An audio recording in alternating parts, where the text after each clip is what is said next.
What's going on, everyone? Welcome back to the show. So the Social Security Fairness Act, it's going through Congress right now. Will they be able to pass this before January 3rd?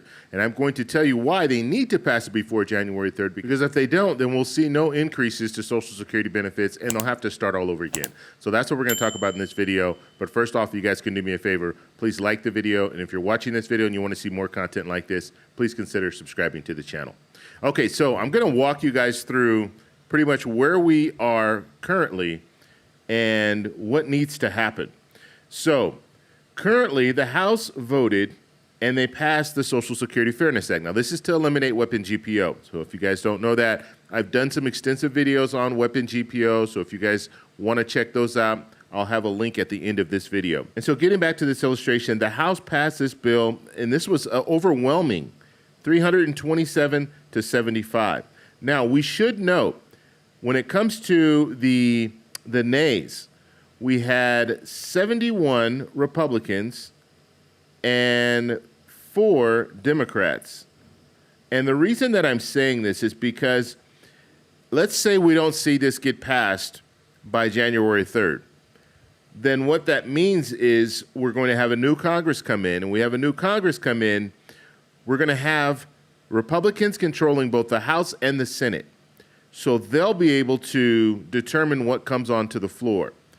And so this bill actually came onto the floor. It wasn't regular order. So it came onto the floor with a discharge petition. So Speaker Johnson did not bring this to the floor, which Speaker Johnson could have brought this to the House floor, but he didn't. And so what they did is they went around him. They got a petition. They got at least 218 signatures, and they were able to force this onto the House floor. That's how they got this to a vote. But you see overwhelmingly 327 to 75, so you do have a lot of Republicans that do support this bill, and the vast majority of Democrats support this bill in the House. Okay, now let's look at the Senate. The Senate right now, you have 63 sponsors to this bill. 63 sponsors. They only need 60 in order for this to pass the Senate. And so already they're looking good with 63 sponsors. That means 63 senators right now are on board with the Social Security Fairness Act. So this is good. And so if they can vote on this in the Senate, it most likely will pass, and then it will go to the House for final signature, and President Biden will go ahead and sign off on this. Now, some of the things that we need to look at. When it comes to this proposal does not have a pay for. And what that means is they don't have a method of bringing in revenue in order to pay for this increase. And so they're anticipating that this will cost $195 billion over 10 years. Okay, so pretty much about $20 billion a year. And the fact that they don't have a revenue source is concerning. And it's concerning because the Social Security trust funds, that's what we're drawing some from the Social Security trust funds right now. I'll go over an illustration in a second just to show you how the money comes in. But basically, right now, the Social Security trust funds, as of the beginning of 2024, had $2.79 trillion. That's how much money was in the two trust funds. And so what they do, and let me go down. I'll show you the illustration right now. We'll go over this briefly. And so let's say you have people working. Now I know I have a law enforcement officer and a teacher, and I'm going to do a different illustration showing you this. But let's just say they both pay into Social Security. So if they're both contributing to Social Security, it's 6.2%, and then the company will also match that 6.2%. So that's a total of 12.4% that will go to the Social Security Administration.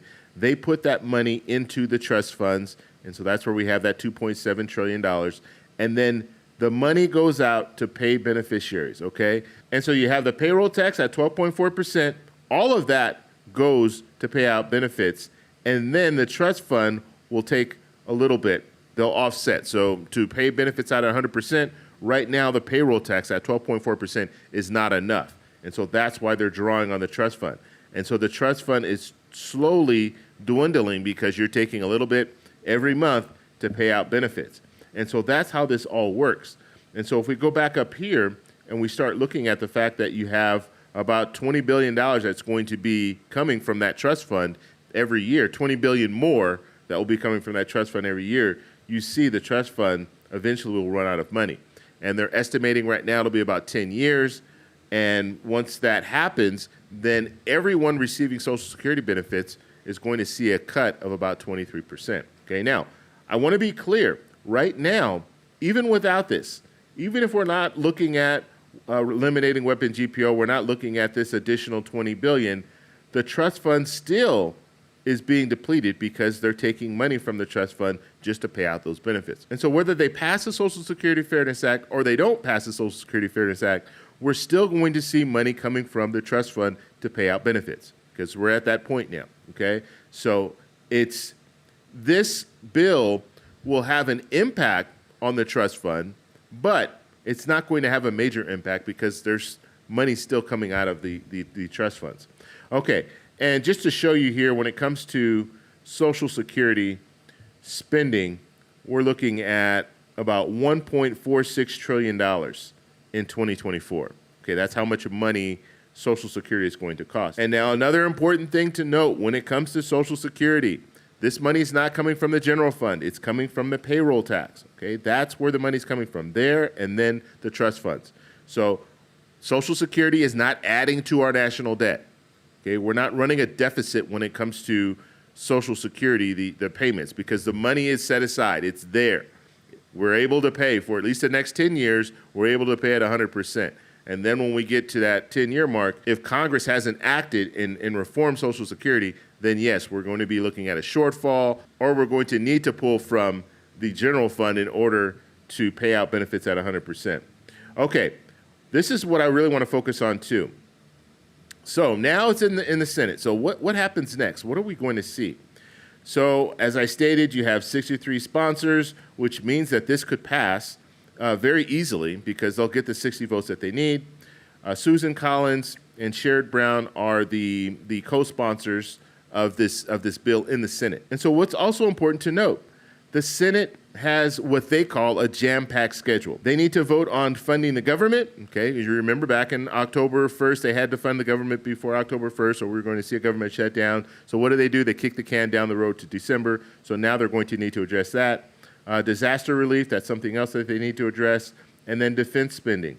So those are the three major things that we're going to see come up right now, and the Senate's going to have to address those. And then on top of that, we hope to see them pass the Social Security Fairness Act. Now, if they are not able to do this by January 3rd, then we'll have the new Congress come in and it wipes away everything. And they have to start from day one again. So they can pull the same proposal, so they can say, okay, well, we want the Social Security Fairness Act, but they're going to have to, if they do it in regular order, they're going to have to put it in committees, and so it'll take much longer for them to pass this if they pass it.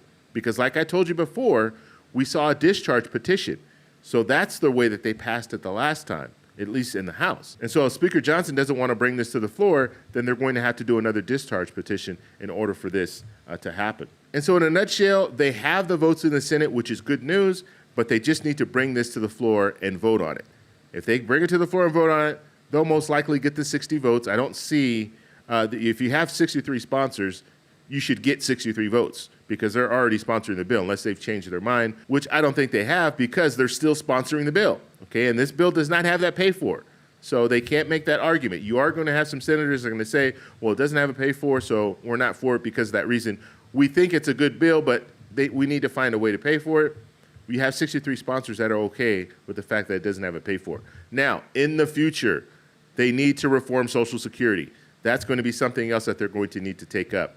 But as of right now, if they're okay with passing the Social Security Fairness Act without a pay for, I think they should move forward. And the main reason I think that they should move forward is because if you can get it done now, if you can eliminate weapon GPO now, that's fine. Later down the road, you can start figuring out how you're going to reform Social Security. And with Social Security reform, there'll be a pay for when it comes to weapon GPO, as well as when it comes to an increase for everyone receiving Social Security benefits and on down the line. So I think you have an opportunity, take that opportunity now, and then worry about the pay fors at a later date. I know that's not the ideal situation, but we have to face reality. There are a lot of things that Congress votes on and passes without pay fors. Our national defense Every year, there are no pay-fors for a lot of that. And we deficit spend. And so if you have the opportunity to pass this bill, I think you should go ahead and move forward and pass it. So that's all I have for this video, but I want to know what you guys think. So let me know in the comments below. If you like this video, please give me a thumbs up. Please subscribe for more, and I'll talk to you in the next one. Bye.